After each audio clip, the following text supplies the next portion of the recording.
Bismillah, Assalamualaikum warahmatullahi wabarakatuh. Salam sejahtera untuk kita semua. Saya Andi Sudirman Sulaiman, Gubernur Sulawesi Selatan. Berharap 19 tahun Tribun Timur semoga semakin mampu untuk menunjukkan karakter sebagai media terdepan dan salah satu terbesar di Indonesia Timur untuk memberikan contoh dan menjadi contoh bagaimana kemudian kreativitas, kecepatan dalam memberikan berita, berita yang berimbang, anti hoax, dan kemudian bagaimana memberikan edukasi kepada masyarakat yang baik dan positif serta berkontribusi aktif untuk pembangunan Sulawesi Selatan yang lebih baik.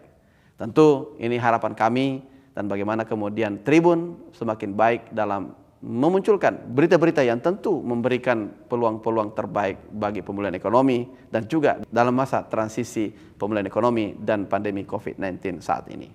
Terima kasih banyak. Salam kita pada salama. Assalamualaikum warahmatullahi wabarakatuh.